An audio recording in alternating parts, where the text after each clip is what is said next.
کہ بڑا افسوس وقت کہ ہمارے علاقے سعد اللہ نگر میں جلوس محمدی صلی اللہ علیہ وسلم نہیں نکالا گیا۔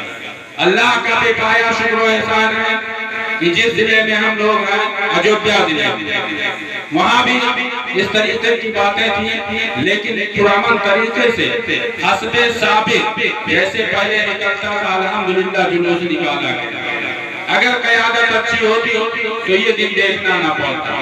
میں کسی ایک کو نہیں لیکن ہر ایک کی ضمیر کو جھنجھوڑنا چاہتا ہوں کہ قوم مسلم کی قیادت کہاں کھو گئی؟ خیر وہ اگر مدعا ہے، میں آپ تمامی حضرات کا شکر گزار یہاں آنے کے بعد جب ہم نے دیکھا کہ اس گاؤں میں محفل میلاد مصطفیٰ کا انعقاد نہیں ہوا تو میں نے اپنے محبین سے عرض کیا الحمدللہ ان لوگوں نے بڑی کوششیں کی اور ساتھ ساتھ میں لگا رہا، آپ سب کا تعاون شامل رہا اور الحمدللہ یہ محفل پاک رچائی بچائی گئی۔ جانتے ہیں محفل میلاد مصطفیٰ صلی اللہ تعالیٰ علیہ وسلم کے انعقاد کی فضیلت، اہمیت آپ سب سے پہلے اس چیز کو سن لیں، سماعت کر لیں اور اپنے دلوں میں بٹھا لیں کہ آپ بہت ہی کے مبارکباد ہیں، خوش وقت ہیں کہ اللہ رب العزت نے آپ کو اس پسندیدہ کام کے لیے چن لیا ہے۔ محفل میلاد مصطفیٰ وہ بابرکت محفل ہے کہ آپ کو معلوم ہونا چاہیے کہ وہ سرزمین ہند ہو یا بلکہ پوری ایشیا کی زمین ہو، پوری زمین پر آج اگر قول رسول گونج رہا ہے، جس نے سب سے زیادہ خدمت کی ہے حدیث رسول پہنچانے میں اور بلا مبالغہ یہ سارے مکتبہ فکر کے لوگ مانتے ہیں، چاہے وہ سنی ہو، چاہے وہابی ہو، چاہے دیوبندی ہو، چاہے رافضی ہو، سب کے نزدیک شاہ محقق دہلوی علیہ رحمت و رضوان کی وہ ذات بابرکت ہے کہ جنہوں نے بالخصوص ہندوستان کی سرزمین پر حدیث رسول پہنچائی۔ وہ وقت کے بہت بڑے امام تھے، ان کا کوئی ثانی نہ تھا، کوئی مثل نہ تھا۔ ان سے پوچھا گیا آپ اللہ کے محبوب بندے ہیں، آپ عابد و زاہد ہیں، متقی پرہیزگار ہیں، آپ کبھی خلاف شرع کوئی کام نہیں کرتے ہیں، اے امام آپ بتائیں آپ کو اپنے کس عبادت پر سب سے زیادہ ناز ہے؟ تو آپ جملہ غور کریں، شاہ عبدالحق محدث دہلوی علیہ رحمت و رضوان فرماتے ہیں کہ ساری عبادتیں محبوب و پسندیدہ ہیں، بارگاہ رب کے قریب کرنے والی ہے، لیکن ان میں سے میں کسی کو ضامن نہیں مانتا۔ اگر میں کسی اپنے عمل کو جنت کے لیے، قرب خدا کے لیے ضروری اور لازمی سمجھتا ہوں، ضامن مانتا ہوں، تو میرا وہ عمل یہ ہے کہ میں محفل میلاد مصطفیٰ صلی اللہ علیہ وسلم کا انعقاد کیا کرتا ہوں۔ قرآن آپ پڑھیں گے، حدیث پاک پڑھیں گے تو اللہ رب العزت نے ان بندوں کو چن لیا ہے جو اس کے محبوب سے محبت کرتے ہیں اور ان کی محفلوں میں آتے ہیں۔ اللہ رب العزت فرماتا ہے جو ہمارے محبوب کی محفل میں بیٹھے ہوئے ہیں، اے جبریل امین گواہ ہو جاؤ میں ان سے محبت کرتا ہوں، تم بھی ان سے محبت کرو اور لوگوں کے دلوں میں ان کی محبت ڈال دو۔ لیکن یہ فائدہ، یہ فیض، یہ برکت آپ کو کم ملے گی جب آپ خلوص دل کے ساتھ محبت رسول میں محفل میلاد مصطفیٰ میں شرکت کیا کریں گے۔ اس وقت آپ اپنے کسی دنیاوی مسائل کو نہ دیکھیں بلکہ آپ یہ جانیں حل المشکلات اللہ رب العزت ہے، نبی رحمت صلی اللہ علیہ وسلم اللہ کی عطا سے حل المشکلات ہے، امت کی مدد فرمانے والے ہیں۔ اگر آپ نے لاکھ مشکلوں کے باوجود اس کے محبوب کی محفل سجائی تو اللہ رب العزت آپ کی دنیا بھی سجا دے گا اور آپ کی عقبہ بھی سجا دے گا۔ تو اللہ اور اس کے رسول کا کرم ہے کہ ہمیں یہ محفل پاک سجانے کی سعادت ملی۔ ہم اپنے نصیبے پر جتنا ناز کریں کم، آج کچھ لوگ طرح طرح کی باتیں کرتے ہیں محفل میلاد مصطفیٰ کے تعلق سے، جواز عدم جواز کی باتیں کرتے ہیں، وہ سب شیطانی فکر ہے، وہ سب طاغوتی فکر ہے، وہ ابلیسی فکر ہے۔ یہ فکروں میں آپ نہ پڑھیں، بلکہ یہ دیکھیں کہ اللہ رب العزت نے جب اپنے محبوب کو بھیجا تو آمد سے قبل یعنی حضرت عبداللہ کے صلب میں ابھی تھے حضرت سیدہ آمنہ رضی اللہ تعالیٰ عنہ کے وطن شریف میں جیسے ہی تشریف لاتے ہیں آپ کسی کی نہ سنیں، سرکار کی ماں حضرت آمنہ کی سنیں۔ وہ فرماتی ہے کہ جب سے یہ نور میرے بدن میں آیا ہے میں نے یہ دیکھا ہے کہ پہلے جو میری حالت تھی اب وہ نہیں ہے کہ اگر میں نظر اٹھا کے دیکھنا چاہوں تو اللہ رب العزت مشرق و مغرب فلک اور تحت الثری کی چیزیں میرے سامنے ظاہر فرما دیتا ہے۔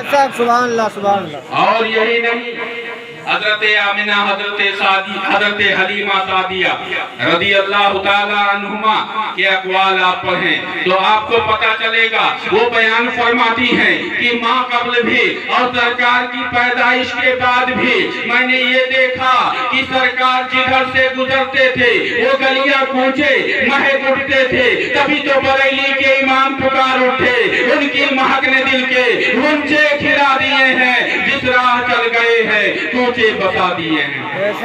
ہمارے آپ کے آقا و مولا کی کیا شان ہے، کیا عظمت ہے، مسلمانوں غور سے سننا، اس لیے کہ اس زمانے میں بھی سننے والے تھے۔ قرآن نے فرمایا یستمعون الیہ، یہ محبوب آپ کے سامنے جو بیٹھے ہوتے ہیں ان میں دو طرح کے لوگ ہیں، ایک تو آپ کے صحابہ مومنین ہیں، دوسرے وہ ہیں کہ یستمعون الیہ، کہ آپ کی طرف کان بغور لگاتے ہیں، یعنی ظاہر یہ کرتے ہیں کہ میں سن رہا ہوں، دکھاوا کرتے ہیں، ریاکاری سے کام لیتے ہیں، لیکن حقیقت یہ ہے کہ ان کا دل ان کے ساتھ نہیں ہوتا ہے، وہ صرف دکھانے والے کام کرتے ہیں۔ تو اے مسلمانوں، ہم تو نبی کے چاہنے والے ہیں، صحابہ کے طریقے پر چلنے والے ہیں۔ کل نبی جو کچھ سنا رہے تھے یا تو وہ قرآن ہے یا تو حدیث رسول ہے، اور منبر پر بیٹھا ہوا کوئی عالم اگر آپ کو سناتا ہے تو اپنے گھر کی بات نہیں بلکہ قول خدا اور قول رسول سناتا ہے۔ تو اب یہ کرنا ہے کہ صحابہ کے طریقے پر، اہل ایمان کے طریقے پر آپ کو سن کے سمجھ کے دل میں بٹھانا ہے، یا منافقین کے طریقے سے صرف دکھاوا کرنا ہے۔ تو میرا یہ گمان ہے کہ کبھی ایسا نہیں ہو سکتا کہ ایک مومن قول رسول کو دکھانے کے لیے سنے۔ اس لیے ایسے ہی مواقع کے لیے حضرت مولائے کائنات مولا مشکل کشا حضرت علی کرم اللہ تعالی وجہ الکریم فرماتے ہیں لا تنظر الى من قال بل انظر الى ما قال، یہ نہ دیکھو کہ بول کون رہا ہے، آپ کے گاؤں کا بچہ ہے یا آپ کا بھائی ہے یا آپ کا کوئی جاننے والا ہے، آپ کا دوست ہے، یہ نہ دیکھو بلکہ یہ دیکھو انظر الی ما قال، یہ دیکھو کہ وہ بول کیا رہا ہے۔ اگر قول خدا ہے، قول رسول ہے تو اس کی باتیں اپنے دل میں اتار لو، اسی میں دارین کی بھلائی ہے۔ تو الحمدللہ آپ پاکیزہ اور مخلصانہ نیت کے ساتھ یہاں حاضر ہوئے ہیں، جہاں ذکر حبیب ہوتا ہے خود خدا بھی قریب ہوتا ہے، ان کی محفل میں بیٹھنے والا آدمی خوش نصیب ہوتا ہے۔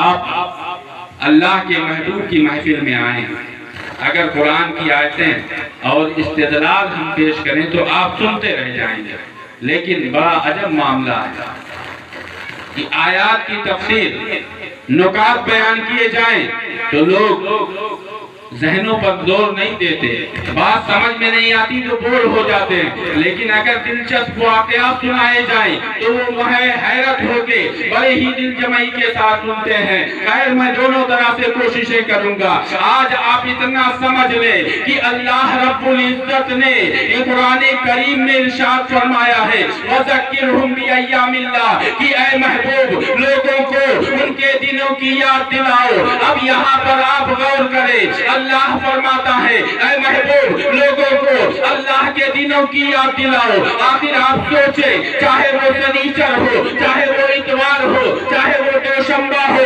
الغرض کوئی بھی دن ہو، سارے دن اللہ کے ہیں۔ اب اگر ہر دن ہم اللہ کی یاد منانے بیٹھ جائیں تو ہم دوسرے کام کے لیے وقت کیسے دے پائیں گے؟ تو یہاں پر لوگوں نے علماء کرام کی بارگاہ میں، محدثین کرام کی بارگاہ میں، صحابہ کی بارگاہ میں ثانوِ ادب طے کرتے ہوئے پوچھا کہ حضرت آپ ہی بتائیں قرآن کی اس آیت کا کیا مطلب ہے؟ تو علماء نے فرمایا کہ سارے دن مراد نہیں، ہونے تو یہ چاہیے کہ ہر لمحہ ہم اللہ کی یاد منائیں، لیکن یہ انسانی طاقت سے پرے ہے۔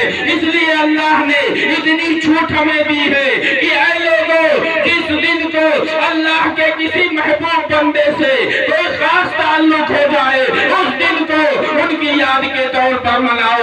وَذَكِّرْهُمْ بِأَيَّامِ اللَّهِ کا یہی مطلب ہے۔ تو نعرے تکبیر، نعرے رسالت، جشن عید میلاد النبی، علماء اہل سنت، نعرے تکبیر، نعرے رسالت۔ اب اگر ہر دن ہم یاد منانے بیٹھیں تو خیر اس سے بہتر کوئی کام نہیں ہے، لیکن اللہ نے ہماری ضروریات جو پیدا فرمائی ہیں دنیاوی اعتبار سے، اس کے لیے اس نے چھوٹ بھی دی ہے۔ تو اس لیے یہاں سارے دن مراد نہیں کہ آپ ان کا خصوصی طور پر اہتمام کریں، بلکہ مراد یہ ہے کہ جیسے کسی دن حضور غوث پاک سے منسوب ہو تو اس دن ان کی یاد مناؤ، جو دن حضور خواجہ پاک سے منسوب ہو وہ دن ان کی یاد میں مناؤ۔ اور الحمدللہ ہمیں اور آپ کو یہ سعادت حاصل ہوئی کہ جہاں ہم جشن رحمت للعالمین منا رہے ہیں، وہیں حضور صابر کلیری، حضرت علاؤالدین صابر کلیری کی یاد بھی منانے کا شرف حاصل کر رہے ہیں، کیونکہ 13ویں ربیع الاول شریف ان کی تاریخ مانی جاتی ہے اور ان کا بھی عرس گزرا ہے۔ تو اللہ کے اس محبوب بندے کا ذکر کرنے کے لیے ہم حاضر آئے۔ مختصراً آپ سماعت کر لیں کہ آج حضرت علاؤالدین نے جو مقام حاصل کیا ہے تو وہ دنیاوی مصائب اور ساری تکلیفوں کو برداشت کر کے اللہ کا وہ قرب حاصل کیا کہ وبشر الصابرین، کہ اللہ فرماتا ہے ساری بشارت ہے، ساری خوشیاں صابرین کے لیے ہے، اور وہ تو امام الصابرین ہے۔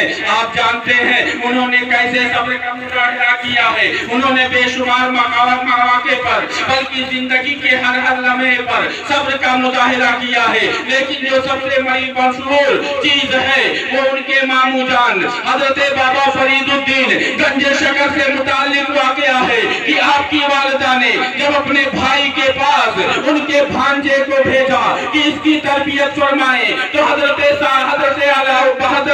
بابا فرید الدین گنج شکر نے اپنے بھانجے کو یہ کہتے ہوئے لنگر پر معمول کر دیا کہ جاؤ وہاں لوگوں کو لنگر کھلاؤ، لیکن آپ نے تاریخ پڑھی ہوگی 12 سال کا عرصہ گزر گیا، لیکن آپ نے دوسروں کو تو کھلایا لیکن خود نہیں کھایا۔